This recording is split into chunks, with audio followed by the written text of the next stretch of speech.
حکیم صاحب، سکون کی نیند انسان کے لیے اتنی ضروری ہے، اس کی مینٹل ہیلتھ کے لیے، اس کی فزیکل ہیلتھ کے لیے، کہ میرے خیال میں اس سے زیادہ ضروری انسانی جسم کو یا اس کے بدن کو اس سے زیادہ ضروری کوئی چیز نہیں ہو سکتی. اگر آپ کی نیند جو ہے ڈس مینجمنٹ ہو گئی ہے اور وہ پراپر آپ کو نیند نہیں آ رہی، تو آپ کو بہت ساری اور بیماریاں جو ہیں وہ آپ کو لگ جاتی ہیں ساتھ. تو اس کے لیے ایلوپیتھی میں تو بہت ساری میڈیسنز ہیں، لوگ کھا بھی رہے ہیں اور اس کے ایڈکٹ ہو جاتے ہیں. تو کوئی ایسی میڈیسن آپ بتائیں گے ہمیں جس سے ایٹ لیسٹ جو رات کا پہر ہے جس میں سکون کی نیند حاصل ہو سکتی ہے انسان کو، تو وہ پوری انجوائے کر سکیں؟ یہ جو آپ نے سوال کیا، نیند ایسی چیز ہے، نیند کی وجہ سے اگر آپ کسی جگہ ڈرائیونگ پہ گئے ہیں تو 2 دن سے آپ سو نہیں سکے تو آپ کے ڈرائیونگ نہیں آپ سے ہوگی، آپ کے ہاتھ شل ہو جائیں گے.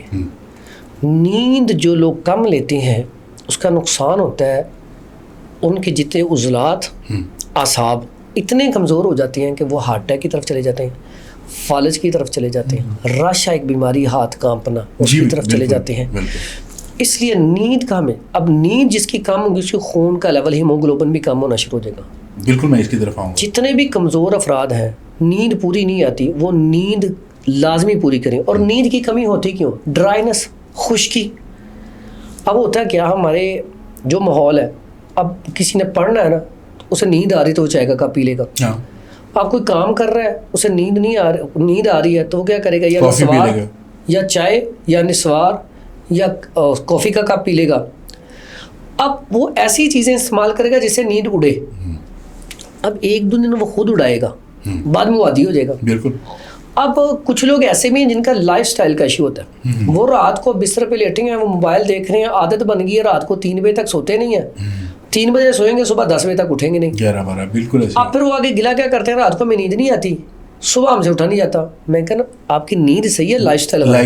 بالکل. آپ 3 دن ایسا کر لیں، رات کو 2 بجے سوئیں، 3 بجے سوئیں، لیکن صبح نماز کے بعد نہ سوئیں، تو سائیکل چینج ہو جائے گا. 1 ہفتے میں آپ نے رات کو 9 بجے آپ کو ہوش ہی نہیں ہونی. یہ کچھ ایسے لوگ ہیں جن کو اب اس کے بعد آ جائیں اگلی بات. ابھی اب تو ڈپریشن میں کیوں آتے ہیں؟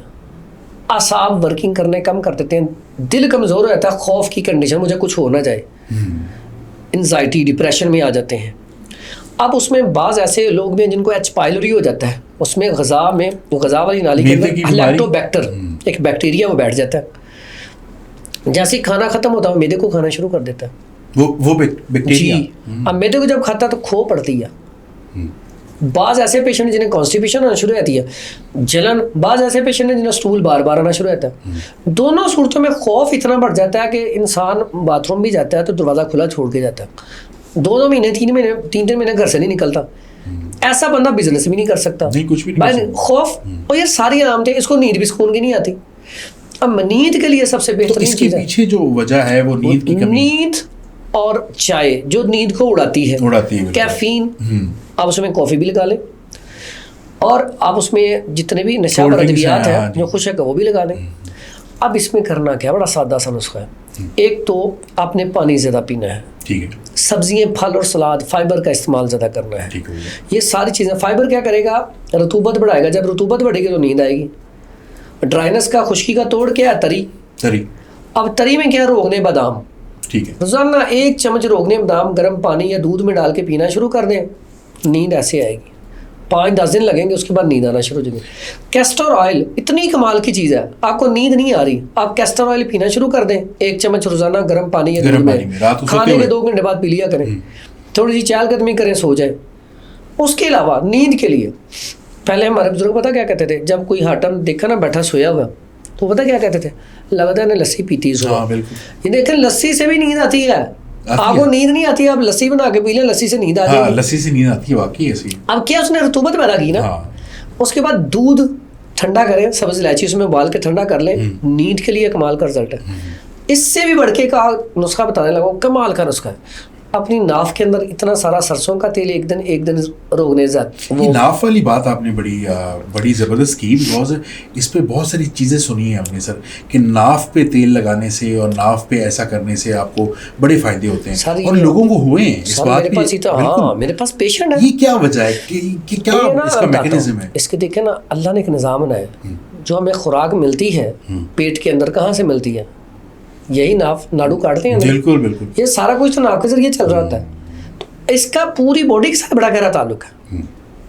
اب کسی کو ناف پڑ جائے اس سے کھڑا نہیں ہوا جاتا. ہاں جی بالکل. اس میں ایک اور بات نکل آئی, اگر کسی کو ناف پڑ جائے اس کا علاج بھی اس میں, جس کو نیند نہیں آتی اس کا علاج بھی اس میں, ایسے لوگ جن کے کانوں میں سے شاں شاں کی آوازیں آتی ہیں اس کا علاج بھی اسی میں, ایسے افراد جن کی آنکھیں کمزور ہو رہی ہیں, آنکھوں میں جلن رہتی ہے, اس کا علاج بھی اسی میں, ایسے افراد جن کے ہر ٹائم جسم تنا ہوا اس کا علاج بھی اسی میں, بہت زیادہ لوگوں کو غصہ آتا ہے, چڑچڑا پن ہے, اس کا علاج بھی اسی میں. یعنی کہ ایک ہی چیز میں آپ کے جوڑ متاثر ہے, آپ کو بواسیر کی شکایت ہے, اس کا علاج کس میں؟ اسی میں. ابھی آپ کیا بتا رہے تھے, اس کے لیے کیا کرنا ہے؟ کرنا کیا ہے, ناف کے اندر اتنا سا سرسوں کا آئل ڈال لیں, اسے رات کو جذب کریں, ڈال کے پاؤں کے تلووں کے نیچے سرسوں کا آئل لگائیں, اپنے ناک میں تھوڑا تھوڑا دونوں سائڈیں پہ لگا لیں انگلی سے, اپنے کانوں میں تھوڑا تھوڑا لگا لیں, اب سو جائیں. یقین کریں آپ کہیں گے اتنی فریش نیند ہمیں پہلے کبھی آئی نہیں. اس کے لیے تو بڑے مہنگے مہنگے آئل بک رہے ہیں جو آپ کو, جس طرح آپ نے پریشر پوائنٹس بتایا کہ یہاں پہ لگائیں, تو مختلف لوگ سر وہ مہنگے آئلز یوز کر رہے ہیں اور واقعی افادیت تو اس سے ہے, بالکل ہے.